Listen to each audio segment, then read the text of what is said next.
നേർവേദി പ്രഭാഷണ പരമ്പരയിലേക്ക് ഏവർക്കും സ്വാഗതം.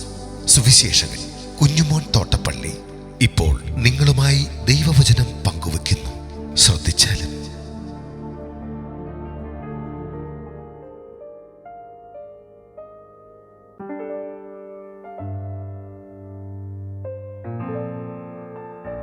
യേശു യായിറോസിന്റെ മകൾക്ക് സൗഖ്യം നൽകുന്നു, അവളെ ഉയർപ്പിക്കുന്നു.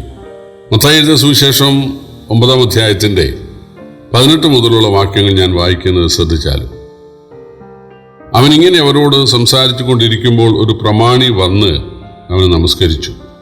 എൻ്റെ മകൾ ഇപ്പോൾ തന്നെ കഴിഞ്ഞുപോയി, എങ്കിലും നീ വന്ന് അവളുടെ മേൽ കൈവച്ചാൽ അവൾ ജീവിക്കും എന്ന് പറഞ്ഞു. യേശു എഴുന്നേറ്റ് ശിഷ്യന്മാരുമായി അവൻ്റെ കൂടെ ചെന്നു. യേശു പ്രമാണിയുടെ വീട്ടിൽ കടന്ന് കുഴലൂതുന്നവരെയും ആരവാരക്കൂട്ടത്തെയും കണ്ടിട്ട് മാറിപ്പോകുവിൻ, ബാല മരിച്ചിട്ടില്ലല്ലോ, ഉറങ്ങുന്നത്രയെന്ന് പറഞ്ഞു. അവരോ അവനെ പരിഹസിച്ചു. അവൻ പുരുഷാരത്തെ പുറത്ത് ആക്കി അകത്ത് കടന്ന് ബാലയുടെ കൈ പിടിച്ചു. ബാല എഴുന്നേറ്റു. ഈ വർത്തമാനം ആ ദേശത്തൊക്കെയും പരന്നു.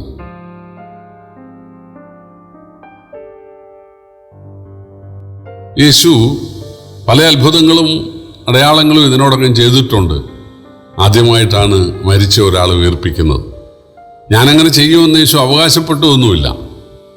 എന്നാൽ യേശുവിൻ്റെ ഇതപര്യന്തമുള്ള അത്ഭുതങ്ങളും അടയാളങ്ങളും കണ്ട പ്രമാണിയായ ഒരു മനുഷ്യൻ, അദ്ദേഹത്തിൻ്റെ പേര് യായിറോസ് എന്നാണ്. അദ്ദേഹം പള്ളിപ്രമാണിയായിരുന്നു, യഹൂദ പള്ളിയിലെ നേതാവായിരുന്നു എന്ന് ആണ് എഴുതിയിട്ടുള്ളത്.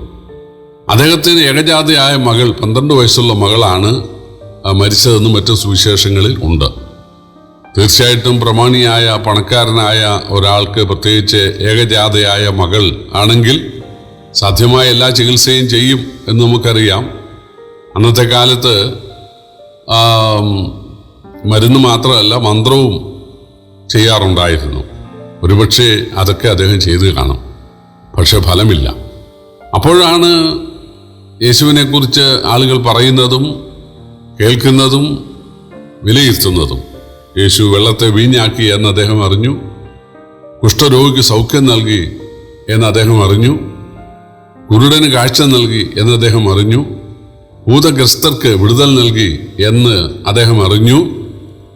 അദ്ദേഹം അതിൻ്റെ അടിസ്ഥാനത്തിൽ ഒരു വിശ്വാസം രൂപപ്പെടുത്തി. യേശുവിന് എൻ്റെ മരിച്ച മകളെ ഉയർപ്പിക്കാൻ കഴിയും എന്ന് വിശ്വസിച്ചുകൊണ്ട് അദ്ദേഹം നേരിട്ട് വരികയാണ്. പള്ളിയിൽ നിന്ന് തന്നെ പുറത്താക്കുമെന്നോ ഉള്ള പേടിയൊന്നും അദ്ദേഹത്തിനില്ല. യേശു ദൈവമാണെങ്കിൽ, ജീവന്റെ മേൽ അധികാരമുള്ള ദൈവമാണെങ്കിൽ, എൻ്റെ മകൾക്ക് സൗഖ്യം തന്ന് അവൾക്ക് ജീവൻ തിരിച്ച് നൽകുന്ന പക്ഷം പള്ളി ഉപേക്ഷിച്ചാലും പ്രശ്നമില്ല. ഞാൻ സത്യത്തോട് ചേർന്ന് നിൽക്കും, ഞാൻ ദൈവമായ യേശുവിനോട് ചേർന്ന് നിൽക്കും എന്നുള്ള ആ ദൃഢ ധൈര്യത്തിലാണ് അദ്ദേഹം വന്ന് പറയുന്നത്, കർത്താവേ, നീ വന്ന് എൻ്റെ മകളെ തൊടണം. യേശു പുറപ്പെട്ടു. യേശു വീട്ടിലേക്ക് ചെല്ലുകയാണ്. ചില കേസിൽ യേശു പൊയ്ക്കൊള്ളുക, നിന്റെ മകന് സൗഖ്യം വന്നിരിക്കുന്നു എന്ന് പറഞ്ഞിട്ടുണ്ട്. എന്നാൽ ഇവിടെ യേശു വീട്ടിലേക്ക് വരികയാണ്. നമുക്കറിയാം, ഒരു ശതാധിപന്റെ, പട്ടാള മേധാവിയുടെ വീട്ടിലേക്ക് യേശു വരാൻ ഒരുങ്ങിയപ്പോൾ അയാൾ ആളെ വെച്ച് പറയുകയാണ്, എൻ്റെ വീട്ടിൽ വരരുത്, വരാനുള്ള യോഗ്യത എനിക്കില്ല, നിന്റെ അടുക്കൽ വരാനും എനിക്ക് യോഗ്യതയില്ല, നീ അത്ര വലിയവനാണ്, നീ ദൈവമാണെന്ന് അദ്ദേഹം പറയുകയാണ്. ഇവിടെ യേശു ഈ ശതാധിപന്റെ വീട്ടിലേക്ക് വരികയാണ്. യഹൂദന്മാരുടെ വീട്ടിലൊരു മരണം സംഭവിച്ചാൽ ഉടനെ വിലാപഗീതം പാടുന്ന ആളുകളെ കൂലിക്ക് വരുത്തും. അല്ലെങ്കിൽ അവർ വന്ന് വിലാപഗീതം പാടുകയും മാറത്തടിക്കുകയും ചെയ്യും. അതൊരു ചടങ്ങാണ്, അവർക്ക് പണവും കൊടുക്കണം. യേശുവിടെ ചെല്ലുമ്പോൾ യഹൂദ മതത്തിൽപ്പെട്ട വിലാപഗീതക്കാര് നെഞ്ചത്തടിച്ച് അവര് വിലാപഗീതം പാടുകയാണ്. യേശു ആദ്യം അവരെ ശാസിച്ചമർത്തുകയായിരുന്നു. പ്രിയപ്പെട്ടവരെ, കർത്താവായ യേശു ചെയ്ത സകല അത്ഭുതങ്ങളും അടയാളങ്ങളും യഹൂദ മതത്തിലെ അനാചാരങ്ങൾക്കെതിരെയായിരുന്നു, അല്ലെങ്കിൽ യഹൂദ മതത്തിൻ്റെ വിശ്വാസങ്ങൾക്കെതിരായിരുന്നു. ഒന്നാമത്തെ അത്ഭുതം, വെള്ളത്തെ വീഞ്ഞാക്കിയത് യഹൂദന്മാരുടെ ശുദ്ധീകരണ നിയമപ്രകാരമുള്ള കൽപാത്രങ്ങളിലാണ്. അതുപോലെ യേശു സൗഖ്യം നൽകിയത് പലപ്പോഴും ശബത്ത് നാളിലാണ്. അതുപോലെ യേശു കുഷ്ഠരോഗിയെ തൊട്ടാണ് സൗഖ്യം നൽകി. കുഷ്ഠരോഗിയെ തൊടാൻ പാടില്ല, തൊട്ടാണ് സൗഖ്യം നൽകിയത്. ഇവിടെ ആദ്യം യേശു ശാസിച്ചത്, പുറത്താക്കിയത് ഈ കുഴലൂത്തുകാരെയാണ്. അവരോട് പറഞ്ഞത്, ഈ കുഴലൂത്ത് എന്തിന്, ഈ ആരവാരം എന്തിന്? മാല മരിച്ചിട്ടില്ല, ഉറങ്ങുക അത്രേ. അവര് പരിഹസിച്ചു. ഈ കുഴലൂത്ത് കൊണ്ട് അല്ലെങ്കിൽ മാറത്തടി കൊണ്ട് വിലാപഗീതം പാടിയതുകൊണ്ട് വല്ല പ്രയോജനമുണ്ടോ? ഇതാണ് യേശു ചോദിക്കുന്നത്. യഹൂദ നേതാക്കളൊക്കെ അതിനെ പ്രോത്സാഹിപ്പിക്കുകയാണോ?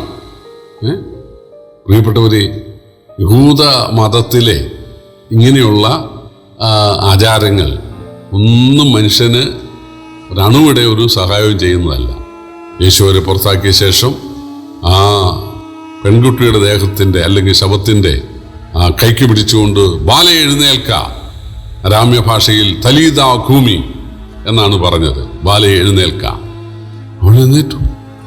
അവൾക്ക് ഭക്ഷിപ്പാൻ കുടിപ്പീനെന്ന് യേശു പറഞ്ഞതായിട്ട് വേറൊരു സുവിശേഷത്തിലുണ്ട്. മാതാപിതാക്കൾക്ക് ഭയങ്കര സന്തോഷമായി, ഭയങ്കര വിശ്വാസമായി.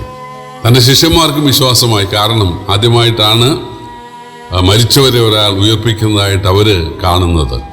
പ്രിയപ്പെട്ടവരെ, നമ്മുടെ കർത്താവിന് മരിച്ചവർ ഉയർപ്പിക്കാനായിട്ട് സാധിക്കും. പക്ഷേ തന്നിൽ നാം വിശ്വാസം അർപ്പിക്കണം. ആ യായിറോസ് എന്ന പള്ളിപ്രമാണി തൻ്റെ പള്ളിയിലെ സ്ഥാനം പോകുമല്ലോ, പള്ളിയിൽ നിന്ന് ഭ്രഷ്ടനാകുമല്ലോ എന്നൊന്നും വിചാരിച്ചില്ല. യേശുവിൻ്റെ ദൈവമാണെന്ന് തിരിച്ചറിഞ്ഞപ്പോൾ യേശുവിൽ പൂർണ്ണമായി ആശ്രയിക്കാൻ അദ്ദേഹം തയ്യാറായി. അതിനാലാണ് തൻ്റെ വീട്ടിലെ അനുഗ്രഹം ദർശിക്കുവാൻ, സന്തോഷം അനുഭവിക്കാൻ തനിക്കിടയായത്. പ്രിയപ്പെട്ടവരെ, നമ്മുടെ കുടുംബത്തിൽ സന്തോഷം നൽകാൻ, കുടുംബത്തിൽ സമാധാനം നൽകാൻ തീർച്ചയായിട്ടും യേശുവിന് കഴിയും. യേശുവിനെ രക്ഷകനായി സ്വീകരിക്കുവാൻ, യേശുവിനെ കുടുംബത്തിലേക്ക് ക്ഷണിക്കുവാൻ നമുക്ക് സാധിക്കണം.